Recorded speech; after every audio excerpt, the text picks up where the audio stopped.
বলো তুমি কেন হাসছো? না এমনিতেই। না তোমাকে বলতে হবে। নির্ভয় বলবো না ভয় বলবো? তুমি নির্ভয় বলো, ভয় কি আছে? তুমি বলো কেন হাসছো?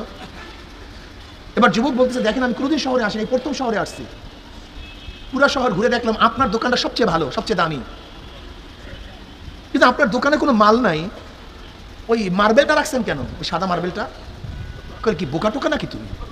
তুমি শুনছো 7 রাজার ধন মানিক শুনছো? হ্যাঁ শুনছো। এইটাই তো সেই মানিক, কিন্তু আপনার সাথে ফাইজলামি করতেছেন, এইটাই মানিক সে। এটা কেমন কথা? এরকম কত মানিক আমি গুল্লি বাস মেরে উড়াই দিছি, মনে হয় 2-1টা আমার পকেটেও আছে, ফট করে বের করছি, সে একটা মারবে। এবার দোকানদার দাঁড়ায় গেছে, তাকে রিসেপশন করতেছে, সম্মান দেখাইতেছে,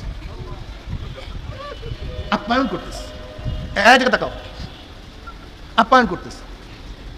এবার যুবক বলছে যে বুঝছে যে এটা তো আমাকে আর্টিফিশিয়াল কোনো বিষয় না, নিশ্চয়ই সে আমাকে মানে অরিজিনালি আপ্যায়ন করতেছে।